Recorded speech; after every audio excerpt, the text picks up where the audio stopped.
ان الذین لعنت کیے گئے وہ لوگ کافرو کے کفر کیا انہوں نے من بنی اسرائیل بنی اسرائیل میں سے علی لسان داود داؤد علیہ السلام کی زبان پر اور عیسیٰ علیہ السلام کی زبان پر ذالکا یہ بما عصوا اس وجہ سے کہ تھے وہ نافرمان وکانو اور تھے وہ یعتدون حد سے نکلنے والے کانو تھے لآیاتنا منع کرتے لآیاتنا ہونا منع کرتے ایک دوسرے کو ان منکرین برائی سے فعلو پھر خود کرتے لبئسا برا تھا وہ ما کانو یفعلون جو وہ کرتے تھے ترا کثیرن دیکھتا ہے تو ان کو بہت زیادہ کو منہم ان میں سے یتولون کے دوستیاں کرتے ہیں ان لوگوں سے کافرو جنہوں نے کفر کیا لبئسا برا ہے ما قدمت لہم جو آگے بھیجا انہوں نے اپنے لیے انفسہم اپنی جانوں کے لیے ان سخط اللہ یہ کہ ناخوش ہو اللہ علیہم ان پر فی العذابی عذاب میں ہم خالدون وہ ہمیشہ ہمیشہ رہیں گے۔ ان آیات میں یہود و نصارہ کے اوپر لعنت کی گئی ہے، کافروں کے اوپر بھی لعنت کی گئی ہے۔ کس وجہ سے لعنت کی گئی، کیا وجہ بنی؟ پچھلی آیت میں ہم نے پڑھا تھا کہ ان کے اندر ایک آیت یہ تھی کہ یہ دین میں نئی باتیں پیدا کرتے تھے۔ ایک حدیث میں ہے کہ ان میں ایک شخص تھا جو بڑا ہی پابند تھا، دین کے اوپر بہت زیادہ چلنے والا تھا۔ تو ایک دن اس کے بعد شیطان آیا، وہ کہتا ہے کہ تمہیں کیا ہو گیا، تم اتنی عبادت کرتے ہو، تم وہی کام کرتے ہو جو تمہارے بڑوں نے کیا تھا، کیا رکھا ہے اس میں؟ نہ شہرت ہے، نہ قدر ہے، نہ تمہیں کوئی چاہت ملے گی۔ تمہیں چاہیے کہ تم کوئی ایسا کام کرو جس سے تمہاری شہرت بڑھ جائے، تمہاری قدر بڑھ جائے، تمہاری عزت بڑھ جائے اور تمہارا جگہ جگہ پہ ذکر ہو۔ اس کے دل کو یہ بات بھی لگی، اس نے کہا ہاں مجھے ایسا ہی کام کرنا چاہیے۔ پھر اس نے دین کے اندر اپنی مرضی سے کام کرنا شروع کر دیا۔ اس حدیث کو ذرا غور سے سنیے گا، بڑی توجہ طلب بات ہے۔ اس نے دین کے اندر اپنی مرضی سے کام کرنا شروع کر دیا، تو جو بھی یہ بدعت کرتا پھیل جاتی، اس کی بڑی شہرت ہو گئی، اس کا بڑا ذکر ہونے لگ گیا، طرح طرح کے لوگ اس کو عزت دینے لگ گئے۔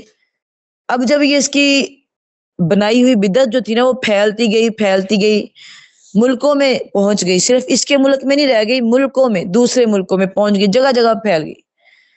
اب جب اتنی پھیل گئی نا، پھر اس کو احساس ہوا کہ مجھ سے کچھ غلط ہو گیا ہے، تو پھر اس نے اپنا علاقہ چھوڑ دیا، جنگلوں میں چلا گیا اور اللہ کی عبادت میں مشغول ہو گیا۔ اس نے اتنی معافی مانگنی شروع کر دی کہ ہر وقت روتا رہتا ہے، معافی مانگتا رہتا ہے۔ تو اللہ کی طرف سے اس کو پتا کیا جواب آیا؟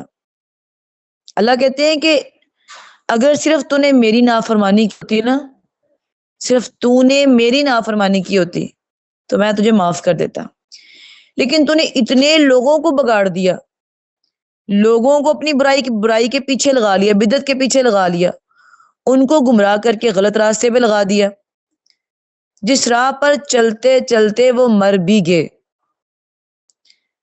اب ان کا بوجھ بھی تجھ پہ ہے، وہ بھی تجھ سے نہیں ٹلے گا، تو میں تجھے کیسے معاف کر دوں؟ میں تجھے کیسے معاف کر دوں؟ تیری توبہ میں کیسے قبول کر لوں کہ تو خود تو گمراہ ہوا ہی تھا، تیرے پیچھے کتنے لوگ گمراہ ہو گئے۔ یعنی یہ بدعت کرنا اتنی بڑی اذیت ناک گناہ ہے، اتنا بڑا گناہ ہے کہ اس کی سزا کہ وہ انسان کے گناہ معاف ہی نہیں ہوتے۔ بدعتی کے بارے میں آتا ہے، بدعتی کہتے ہیں نئی بات دین میں ایجاد کرنے والا۔ اس کے بارے میں آتا ہے کہ نبی کریم صلی اللہ علیہ وسلم نے فرمایا کہ وہ ساری رات بھی سجدے میں پڑا معافی مانگتا رہے، اس کی معافی قبول نہیں ہوتی جب تک کہ وہ بدعت خود نہیں چھوڑ دیتا۔ ٹھیک ہے، اب جس نے اس بدعت کے پیچھے لوگوں کو بھی لگا دیا تو اس کی تو پھر معافی ہے ہی نہیں ہے۔ یہاں پہ پھر اللہ تعالیٰ نے اس کو جواب دے دیا کہ تمہاری توبہ قبول نہیں ہوگی، حالانکہ مشرک انسان جو ہے نا وہ سب سے بڑا پاپی ہے. وہ بھی دنیا میں اگر معافی مانگ لیتا ہے نا اللہ اس کو بھی معاف کر دیتے ہیں. لیکن اس کی معافی نہیں ہے. کیوں نہیں ہے؟ کہ اس نے دوسروں کو بھی پیچھے لگا لیا، تو اس کی توبہ قبول نہیں ہوگی. تو بچا کریں بدعت کرنے سے، دین کے معاملے میں لاپرواہی نہ کریں. دیکھیں جو ہمارے دنیاوی گناہ ہے نا، جیسے ہم دنیا میں سارا دن گناہ کرتے ہیں، بہت سارے گناہ ہم کرتے ہیں، اگر ان کا تعلق اللہ سے تو وہ 1 منٹ میں معاف کر دے گا، آپ صرف ایک آنسو بہائیں. لیکن یہ جو اس طرح کے گناہ ہے نا، شرک، بدعت، تو یہ اگر آپ اس کے پیچھے دوسروں کو بھی لگا لیتے ہیں تو یہ بہت ہی ان کی سزا جو ہے اذیت ناک ہے، کبھی نہ ختم ہونے والی سزا ہے. تو دین میں لاپرواہی اختیار نہ کریں، تحقیق کیا کریں کہ میرا یہ جو کام ہے یہ دین کے مطابق ہے بھی کہ نہیں، یا جیسے میرے بڑے کر رہے تھے میں بھی ویسے ہی کر رہا ہوں. تو اللہ تعالیٰ نے ان کے اوپر لعنت کب بھیجی؟ جب وہ ایسے بن گئے. کیسے بن گئے؟ کہ ان کے اندر ایک برائی آتی تھی، وہ برائی کرتے تھے، اور دوسرا جو تھا اس کو دیکھنے والا ہوتا تھا، وہ اسے کہتا تم یہ برائی نہ کرو، تو وہ چپ بیٹھا رہتا. دوسرا دن جب ہوتا، وہ جو روکنے والا ہوتا نا وہ بھی اس کے ساتھ برائی کر رہا ہوتا، وہ بھی اس کے اپنے نیک کام کو چھوڑتا برائی کے کام میں لگ جاتا. تیسرے دن تیسرا بھی آ جاتا. تو اس طرح نیک کام چھوڑ کے وہ برے کاموں کو لگ جاتے. یہ حرام ہے ان کے اوپر. ایک دوسرے کو نہ روکتے تھے، بلکہ ایک دن روکے دوسرے دن خود بھی شاد میں شامل ہو جاتے. تو اللہ تعالیٰ کہتے ہیں کہ اگر تم ایسے ہی کرو گے، کیسے؟ یعنی آج تم نے روکا ہے، دوسرے دن تم بھی ان کے ساتھ وہی کام کرنے لگے، تو دنیا کا عذاب میں تمہارے اوپر یہ بھیجوں گا کہ تمہارا دل سخت کر دوں گا، سنگ دل تمہیں بنا دوں گا. آپ نے دیکھا ہے بعض لوگ بڑے سنگ دل ہوتے ہیں، بڑے سخت دل ہوتے ہیں، ان کے سامنے قتل بھی ہو جائے تو ان کو کچھ فرق نہیں پڑتا. کچھ لوگ اتنے نرم دل ہوتے ہیں کہ ان کے سامنے بندہ ایک آنسو بہائے تو ان کو ترس آ جاتا ہے. تو سنگ دلی بھی ایک سزا ہے. اللہ سے دعا کیا کریں اللہ ہمارے دلوں کو نرم ہی رکھنا. نبی صلی اللہ علیہ وسلم ہمیشہ دعا کیا کرتے تھے اللہ ہمارے دل کو ہمیشہ اپنی طاعت پہ رکھنا. تو سنگ دلی ان کے اندر آ جائے گی تمہارے اندر اگر تم نیکی کا حکم نہیں کرو گے، یا ایک دن کر کے دوسرے دن تم بھی اس برائی میں شامل ہو جاؤ گے. یعنی یہ نیکی کا حکم کرنا، برائی سے روکنا اتنا بڑا کام ہے، اتنا بڑا کام ہے کہ آپ صلی اللہ علیہ وسلم نے فرمایا کہ میں نے خواب دیکھا کہ کچھ لوگ ہیں ان کے نا کرتے پہنے ہوئے، قمیض پہنے ہوئے، کسی کا قمیض ان کے گھٹنوں تک آ رہا ہے، کسی کا قمیض جو ناف تک آ رہا ہے، کسی کا ٹخنوں تک جو پاؤں کے ہوتے ہیں وہاں تک آ رہا ہے، کسی کا قمیض ان کے پیچھے تک جا رہا ہے. اور میں نے عمر رضی اللہ تعالیٰ عنہ کو دیکھا کہ ان کا قمیض جو ہے وہ ان کے پیچھے تک گھسڑتا جا رہا ہے، یعنی سب سے لمبی قمیض میں نے ان کے دیکھی. اب اس کی تعبیر کیا ہے؟ اس کی تعبیر علم ہے. عمر فاروق رضی اللہ تعالیٰ عنہ نے اس علم کو اتنا پھیلایا، آپ نے دیکھا شام، روس، پتہ نہیں کتنے کے ملک جو تھے نا انہوں نے فتح کیے. کیسر و کسرا بھی ان کے دور میں فتح ہوا. یعنی علم جو ہے نا اس کو صرف پڑھنے تک محدود نہیں رہنا، اس کو آگے بھی پہنچانا ہے. آپ نے ایک شاگرد تیار کر لیا، اس شاگرد نے آگے شاگرد تیار کر لیا، 3 کر لیے، 4 کر لیے، 5 کر لیے، وہ جتنے اینڈ تک ہو رہے ہیں قیامت تک جتنے شاگرد آ رہے ہیں تیار ہو کے اس ایک شاگرد سے جو آپ نے تیار کیا. آپ نے ایک تیار کیا، 100 اس کے پیچھے تیار ہو گئے، ان 100 کا بھی ثواب آپ کے نامہ اعمال میں آ رہا ہے، اور ان 100 میں سے کسی کے ثواب میں کمی نہیں کی جائے گی، نہ ان کے استاد میں، نہ آپ کے استاد میں، نہ آپ میں، کسی کے عمل میں ثواب میں کمی نہیں ہوگی. یعنی یہ اتنا بڑا اجر ہے، اتنا بڑا اجر ہے، لہٰذا خوش ہو جائیں اور وہ کوشش کریں کہ آپ ایک بات سنیں اس کو آگے تک بھی پہنچا دیں. حق بات کہنا بہت بڑی بات ہے. حدیث نبی صلی اللہ علیہ وسلم کی ایک شخص صلی اللہ علیہ وسلم کے سامنے آیا، وہ جمرہ ثانیہ پہ آیا. اس نے کہا اللہ کے نبی یہ جمرہ اولا، جمرہ ثانیہ جو ہے نا یہ شیطان کو جب کینکریاں مارتے یہ وہ مقامات ہیں. سب سے پہلے وہ جمرہ اولا پہ آیا، اس نے کہا اللہ کے نبی افضل جہاد کون سا ہے؟ آپ چپ رہے. پھر ثانیہ پہ آیا، کہتا ہے افضل جہاد کون سا ہے؟ آپ پھر چپ رہے. پھر وہ بڑے جمرہ پہ آیا، عقبہ پہ آیا، اس نے کہا کینکریاں مار چکا تھا، کینکریاں مارا تھا، سواری پہ سوار ہو گیا. اس نے کہا اللہ کے نبی سب سے بڑا جہاد کون سا ہے؟ آپ پھر چپ رہے. تھوڑا آگے گئے، آپ نے پوچھا وہ شخص کہاں ہے جو بار بار سوال کر رہا تھا؟ تو وہ آپ کے سامنے آیا، کہا اللہ کے نبی میں ہوں۔ آپ نے فرمایا سب سے بڑا جہاد جو ہے کہ ظالم بادشاہ کے سامنے حق بات کو کہہ دینا، ظالم بادشاہ کے سامنے حق بات کو کہہ دینا۔ تو کیا ہے اس کے اندر بھی؟ امر بالمعروف اور نہیں انل منکر۔ ہم لوگ نیکی کا حکم نہیں دیتے کہ ہم لوگ ہمارے رشتہ دار ٹوٹ جائیں گے، یا ہمارے بچے جو ہے وہ مطلب کہ ٹوٹ جائیں گے، یا ہمارا فلاں جو ہے وہ دور ہو جائے گا ہم سے، یا وہ ہمیں پوچھے گا نہیں، یا وہ ہمیں بلائے گا نہیں، تو کیا بنے گا؟ تو یہ جو ہے نا، اس ڈر سے امر بالمعروف سے پیچھے رہنا اچھی بات نہیں ہے۔ نیکی کا حکم کرنا اور برائیوں سے روکنا یہ سب سے بڑا جہاد ہے آج کے دور میں، اور سب سے بڑی نیکی ہے۔ اور ایک اور حدیث میں ہے کہ مسلمانوں کو اپنے تئیں ذلیل نہیں کرنا چاہیے، یعنی اپنے آپ کو ذلیل نہیں کرنا چاہیے۔ لوگوں نے پوچھا اللہ کے نبی کب کریں گے اپنے آپ کو ذلیل؟ وہ اپنے آپ کو کون ذلیل کرتا ہے؟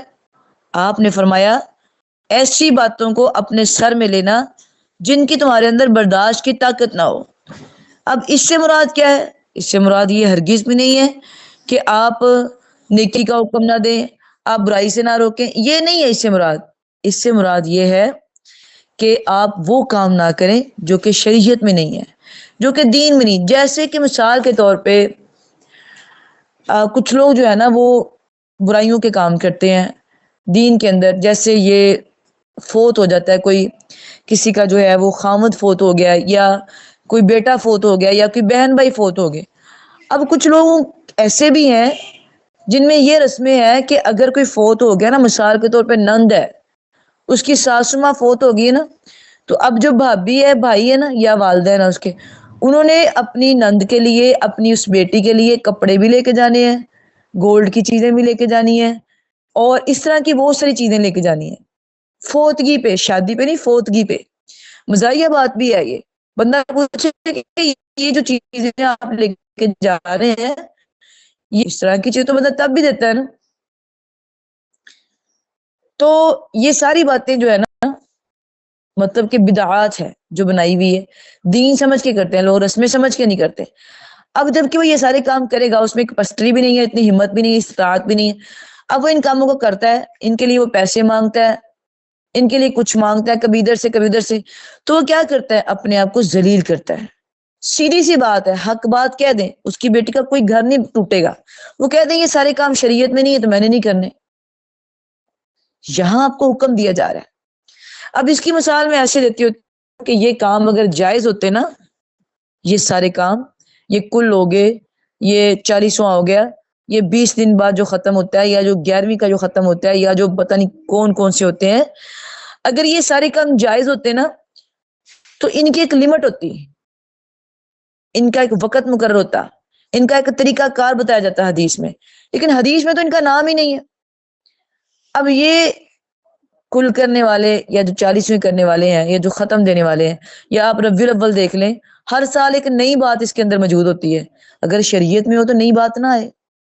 اسی طرح محرم دیکھ لیں، پہلے صرف 10 محرم تھا، اب کتنی باتیں بڑھ گئی ہیں، حضرت علی رضی اللہ تعالیٰ عنہ، حضرت فاطمہ رضی اللہ تعالیٰ، ان کا بھی جشن منا رہے ہیں، آگے حسن حسین کے بھی ڈھونڈ لیے رضی اللہ تعالیٰ عنہ۔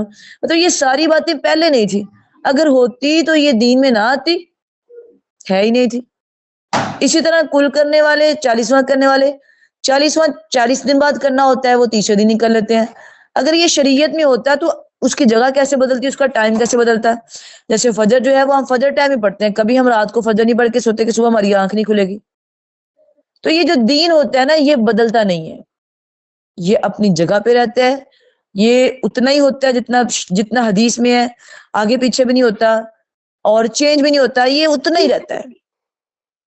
لہٰذا اس کو اپنی مرضی سے دین کا کام کرنے والا، نبی صلی اللہ علیہ وسلم کی اس حدیث کو دیکھ لیں، آپ نے فرمایا اگر اس کے پیچھے لگ کے کسی ایک بندے نے یہ کام کر لیا تو وہ بندہ ساری کی ساری زندگی توبہ کرتا رہے، اللہ اس کو معاف نہیں کرے گا، وہ جہنم کا بالن بنے گا جس نے دوسرے لوگوں کو بھی اس سائڈ پہ لگا دیا۔ خود بدعت کوئی کی ہے، چھوڑ دے، معافی مانگ لے، اللہ اس کو معاف کر دے گا، لیکن جو دوسروں کو بھی پیچھے لگاتا ہے، کرو تم بھی، اکثر لوگوں کو میں نے ایسے دیکھا ہے، تو چھوڑو ان کی باتوں میں نہ ہو، تم کرتے رہو، یہ نہ خود کھاتے ہیں نہ کھانے دیتے ہیں، تم کرو جیسے ہو سکتا ہے. تو جس نے دوسروں کو بھی لگا لیا اور وہ اسی حال میں مر کے نہ چھوڑ سکے تو اس کی سزا بھی اس کو بھگتنی پڑے گی. اس کے بعد اگلی آیتیں ہیں